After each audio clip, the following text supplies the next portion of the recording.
So the pedal board, I've got, there's a couple pedals on here that haven't changed like ever since I got them. And like once I got them, I was like, well, that's it. Which ones are those? Specifically the Strymon. I have a Flint, which is reverb and tremolo. And then I have the El Capistan, which is what I've used for delay forever. I just love the sound of tape delay, you know, the David Gilmour type of sound. Oh, yeah. And once I heard both of those things, you know, a decade plus ago, I was like, well, that's good. I don't have to worry about that ever again. And especially with like delay and reverb, where something new comes out every month. Oh man. I make a point to like not even read about it because I don't want to like. Yeah. I don't even want to get like excited about something. I don't want to because it's so good and I know it like front to back and like I know how it works and how it sounds. Like it's you know it's what I like. And also the Capistan having that like delay built into it or the reverb built into it as well as the delay. Sometimes I don't even use the Flint. But so those two I've had, they're the last things on the board, obviously. Okay. And they've been there forever. But so the first thing on my board that's on always forever is the Durham Electronics, the Sex Drive. Oh, Charlie Sexton, yeah. Charlie Sexton Drive. And I basically use it with the gain down pretty low. And I just use it almost for like the compression. It's a preamp. It's like my, you know, like my buffer basically. I leave it on forever and I just love the way that like here's without. And here's with. It just adds a little life and body and color and like activity to the clean sound. Yeah. And then again, it hits everything else so much sweeter. So I just leave that on forever. That's a good descriptive. I like that. I'm going to use that, activity. That's a good word on that. It's yours, dude. And I have an EP booster. Like I've had one forever. They sound good. I don't use it super often, but like when you want like, that's like my clean sound, which is like kind of a dirty clean. Yeah. The EP gets you like that little bit dirtier clean.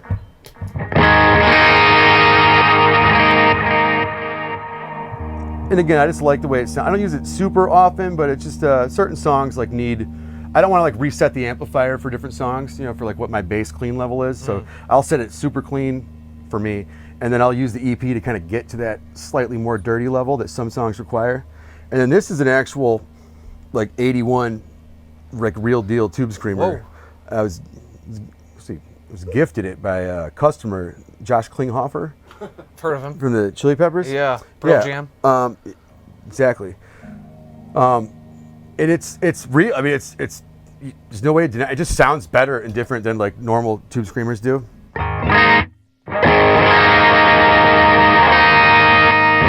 It's very mid-heavy, but the best part, like the real like magic, is when you use that with like. So I use for like live, especially.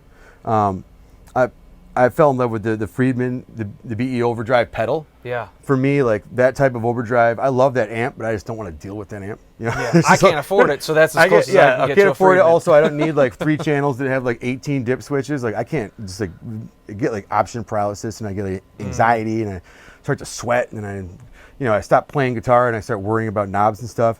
But I love the sound of that pedal, and so like.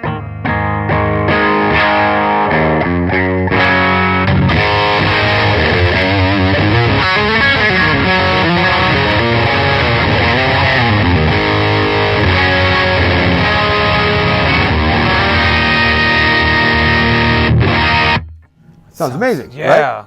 Especially when you put it in front of like a good amp, it sounds great. But then like here's that.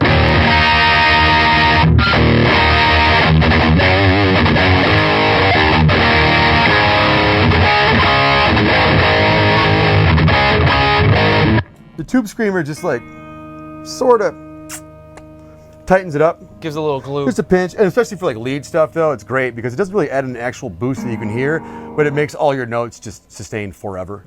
And they sustain in like a very musical. Instantaneously, it just does it. Because you guys go in that Macedon Melvin's territory Absolutely. with the band, and so that the pedal combination. Yeah. gets you So there. when it gets heavy, it gets very heavy, but it's not like it's there's different types of heavy. Like for us, for our band, for the sound, like the higher gain, the heavier sound is not like a super clean, like a Meshuggah type of high gain. It's more of like a little bit of like a soupier, like Melvin's is a great example. Like Yeah. Melvin's, like early Mastodon, that type of like where it's definitely like a Marshall with a boost, and you're dealing with what that entails. You know, it's not like there's no like noise gate. It's not perfectly clean. You can't just like stop. But again, that's okay. That's That's kind of like What part of you're the chasing, sound. yeah. And like again, like I like having like the ability to just kind of like let things go and have it like do something musical like right off the like again. It doesn't like squeal off into nowhere. It like gives me a note. It gives me a third or a fifth or an octave. It's like very useful melodically with exactly what I'm doing right off the gate. Almost like an EBO almost, but like on command. That's why I love that Friedman because it kind of does it right, and then having a couple boosts in front of it just for a little extra added control. Yeah. Yeah, and then everything else kind of like again, other than like the reverb and delay, kind of live there forever, and the boosts kind of live forever. And then for me, like the modulation stuff, it just like changes depending on the year, my mood, what we're writing. I've had like, rotary type pedals, phasers, flangers. I had a Mobius for a long time, which I loved, but again, I just wanted to get away from having big digital footprint on the board and stuff. So right now I've got a Wazacraft CE2, and like every single Wazacraft pedal is like absolutely amazing. They're amazing. Like why would you buy the vintage one? Unless you're like collecting, that's one thing. But if you want the sound, like the Wazacraft nails everything. I have the VB2. It gives you more, too. I have the VB2, the DM2, the CE2. I think it might be it. But I have like, and this sounds like, it sounds like you're playing through like a CE2, except without the tone suck and with like true bypass, and like it's reliable and it's quiet. Yeah. And so I love that. That's kind of like been my modulation thing lately. And then some of the newer stuff we've been jamming on, and some of it kind of comes from just like necessity almost, but like sometimes it's just me and Nate jamming. There's no bass player. I had the Pog on the board just to like throw in that like sub octave. And then what ends up happening is you start like playing with that and you start writing like 311 riffs, because like you get like that like All mixed.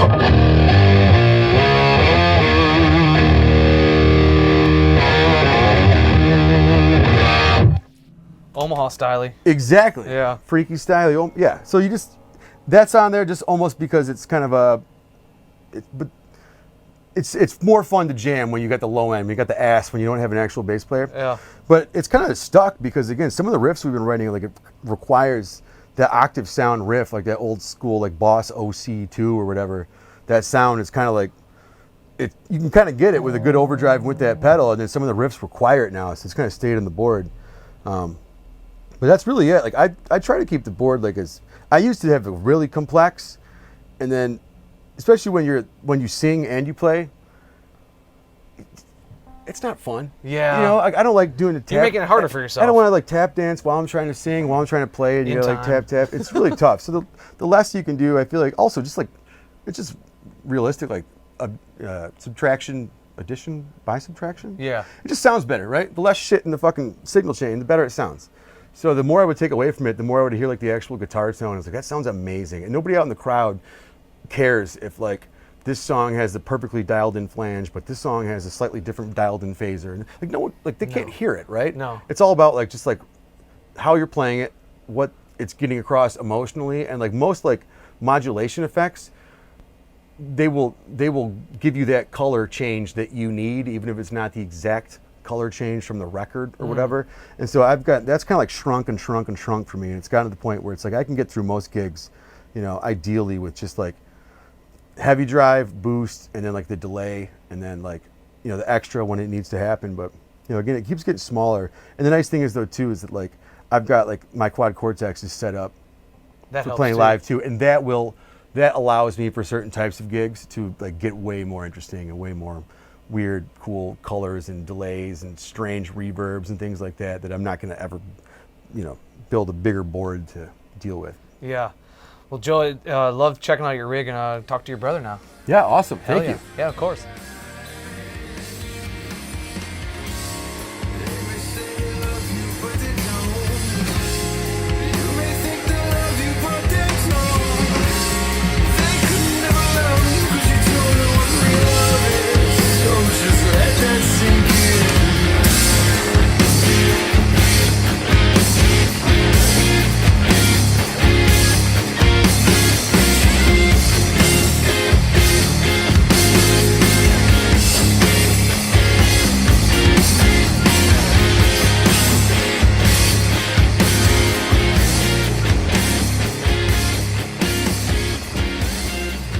So basically, I my role, kind of what I like to do, especially with this band, is I end up, I'm literally dripping. What the hell?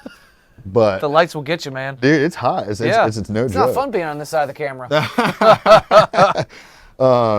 So a lot of this is set up for texture. Like I have pretty much the Archer is like, that's like, I keep that on. Generally speaking, that's always on. That's like my clean sound. Is having my Archer just up a little bit. Because I like to be able to just like dig in and get a little bit of breakup. And then the screamer's there when I do get heavy with Joel. But basically, the ground that I live in is like usually the vibrato, the chorus, the Strymon Capistan, and the Flint as well. Okay. Because basically all of that is just creating texture, backing up, like filling in all the spaces that need to be there sonically. Yeah. Live and Yeah, stuff. So. Kim Thale used a description when we did a rundown with him years ago, was that he's like didn't see himself as the lead guitarist, he saw himself as the color guitarist. Yeah, that's texture. exactly. Yeah.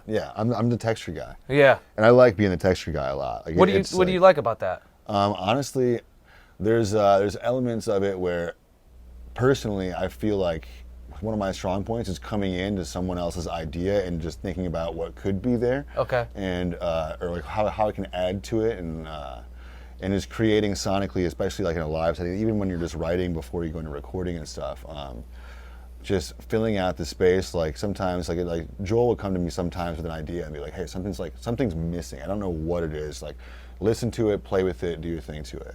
And I like that world of living is where I think I shine the most, and it's where my brain works. It's reflective, and it makes sense why you would like the idea of repairing and fixing, upgrading things. For sure. Because it's like you see that thing and then you want to fix it or improve it. Yeah, absolutely. Yeah. Yeah.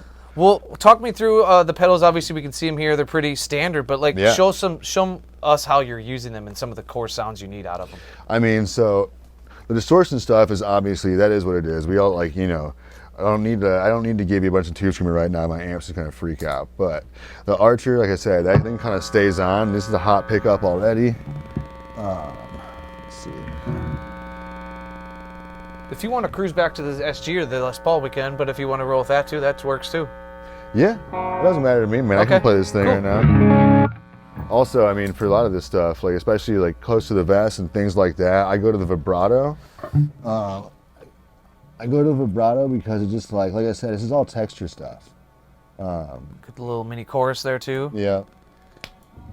And that stuff, like for that first record, there's a lot of, I did some keys on that, like, because there was a Wurlitzer was buried into the mix in the recording. Okay. And so I used keys live for a bit, and then I just found that I'd rather just use some texture and do some light picking, because it just ultimately gave me everything that we needed, just with like the intro and everything. Like.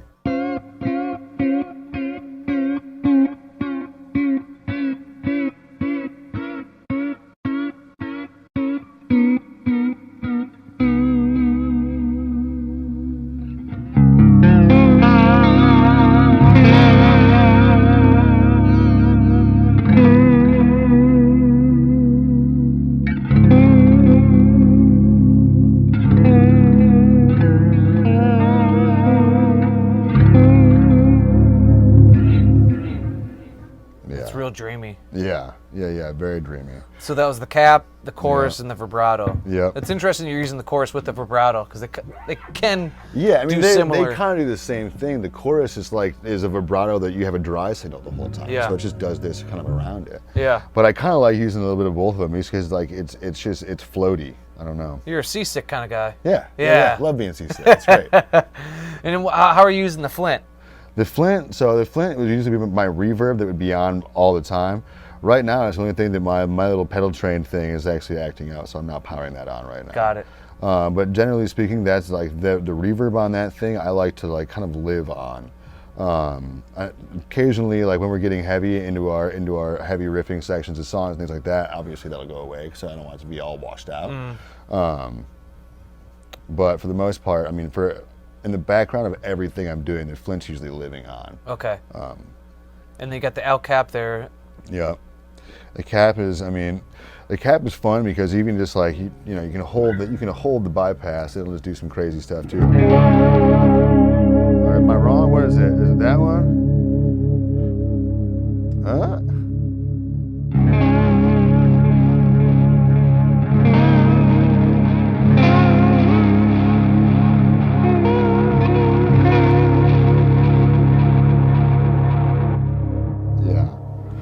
mean, just a lot of just like very dreamy stuff is going on with this for sure.